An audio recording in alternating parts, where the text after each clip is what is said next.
All right, so we are going to continue on with solving trig equations today.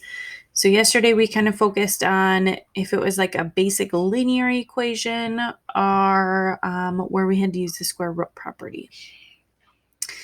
Today we're going to continue on. We're going to look at the idea of a GCF. So kind of like what we would have done here if it were a quadratic.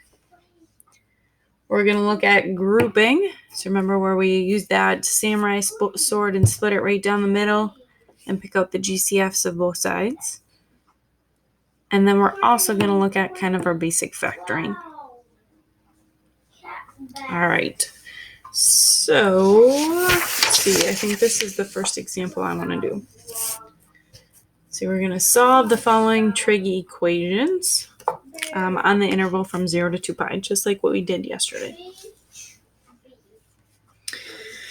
So remember with quadratics, we always wanted to get it set equal to 0. So I think the very first thing I'm going to do here is I'm going to get this set equal to 0. So I'm going to subtract the square root of 2 from both sides.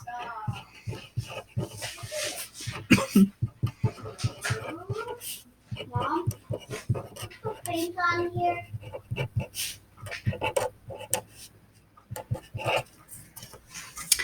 And now looking at this, I notice that I have 4 terms. And remember, when we have 4 terms, that's set up really nicely for grouping. So next thing I'm going to do is I'm going to go ahead and use my samurai sword to split that down the middle. And let's go ahead and look at what our GCF, what our greatest common factor of this left-hand side is. And it looks like I can take a 2 and a cosine out as well.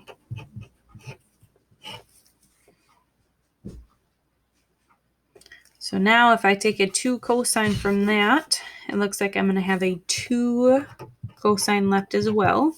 Because remember, when we distribute that in, it should end up with what we started with. And it looks like if I take a 2 cosine from this piece, I'm going to have a plus 1 left. All right, same thing over here. So I want to end up with 2 cosine plus 1 in my parentheses. So it looks like I need to take out a negative square root of 2. And again, if we distribute that back in, we will end up with what we started with. And now if I go ahead and put my GCFs together, one of my factors is going to be a 2 cosine minus the square root of 2. And the other then will be that GCF portion, or the leftovers. So that 2 cosine plus 1.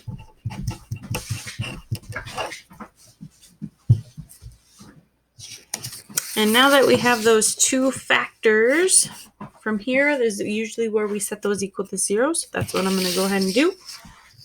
So now that we have our 2 factors, I'm going to set both of those equal to 0 and solve. So first thing I'm going to do in this case is add the square root of 2 to both sides. And then to get cosine by itself, I'm going to go ahead and divide both sides by 2. And now, same thing over here. I'm going to go ahead and set that equal to 0. First thing I'm going to do is subtract 1 from both sides. And then divide by 2. All right. So now here's where that unit circle comes into play. So I need to find all of the spots where cosine, or my x values, are square root of 2 over 2 on my unit circle. So find all of the spots where my x values are positive square roots of 2 over 2. And it looks like one of them is going to be right here at pi over 4.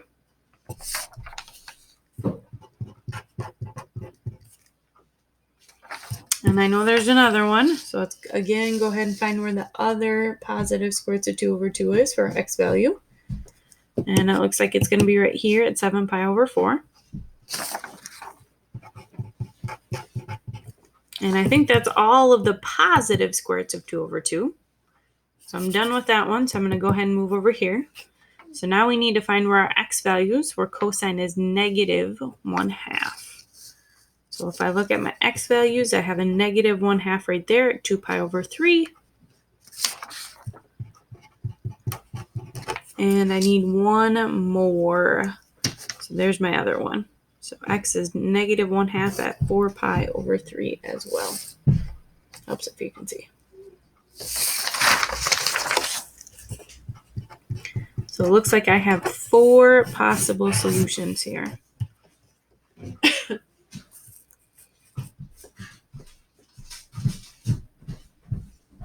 All right, let's go ahead and look at the next one. So this one is already set equal to 0. And notice I only have 3 terms, so grouping is not going to work in this chance. So let's go ahead and try and set up our parentheses. So let's see. What times what will multiply to a cosine to the 4th? Or if you kind of think of it like this, what times what will multiply to x to the 4th?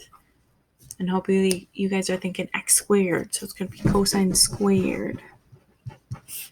Cosine squared times cosine squared will give us a cosine to the 4th. And now what times what will multiply to negative 2? I know my only options are going to be 2 and 1. And if I check my innards and my outards, I'm going to get a 2 cosine squared and a 1 cosine squared. Those have to add up to a positive 1. So it looks like it's going to go like that. And now again, just kind of like our normal quadratic, once we have it factored, we can set each piece equal to 0 and solve. I technically could keep going on and factor this more. I could do cosine minus 1 and cosine plus 1. But that doesn't matter. It's going to come up when I use the square root property anyways. So I'm going to skip that step of factoring this even more, and I'm just going to go ahead and set each of my factors equal to 0 and solve. So for this one, it looks like the first thing I'm going to do is subtract 2 from both sides. And then in order to get rid of that square, I need to take the square root from both sides. Remember, whenever we add that square root, I also need to add the plus or minus as well. So it looks like my possible solution here is going to be the positive and negative square root of negative 2. First of all, there's no imaginaries whatsoever on the unit circle. So we got this answer. Our math is perfect, but this would be one of those extraneous solutions that just don't work. So we aren't going to yield any actual angles from this because that doesn't exist on the unit circle. All right, well, let's go ahead then and focus on this one. Let's go ahead and set that one equal to 0 and solve. So this time I'm going to add 1 to both sides. And now again, in order to get rid of that square, I need to add the square root. Remember, when we add the square root, we also have to add that plus or minus as well. I think a couple of you forgot that yesterday.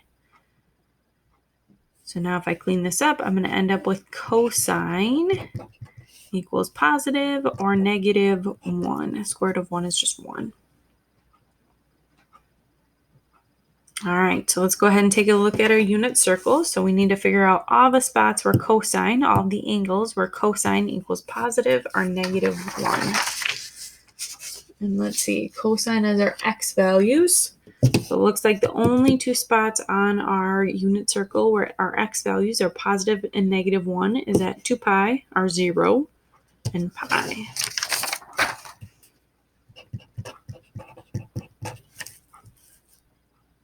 So that is our both of our answers. All right, I think I have one more example for you guys.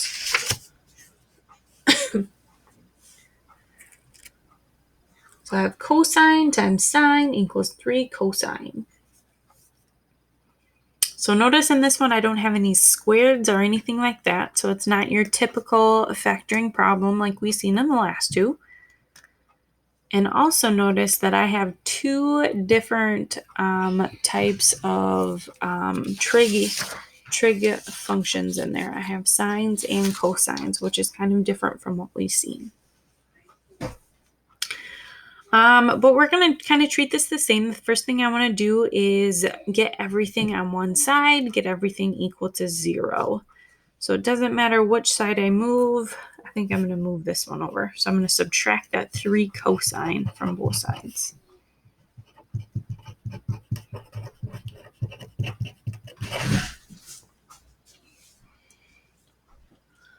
And now this is kind of looking like something like this,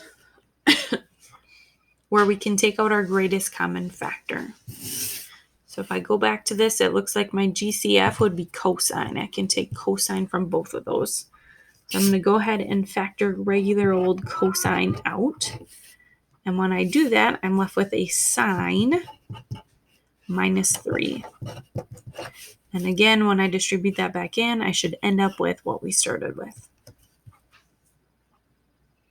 So now there's not really anything else I can factor here. So let's go ahead and set each of these pieces equal to 0 and solve. So I'm going to add the 3 here. And again, this is one of those extraneous solutions. Nowhere on our unit circle is sine equal to 3. So the math there is beautiful, but none of those solutions are going to work. All right, let's take a look at cosine equals 0 though. So we need to figure out where on our unit circles is the x values 0. And it looks like we have an x value of 0 there at pi over 2. And we have another one, x value of 0 at 3 pi over 2 as well. And those are our two solutions. All right, so today we looked at solving trig equations using that idea of a greatest common factor, by regular old factoring, and by grouping.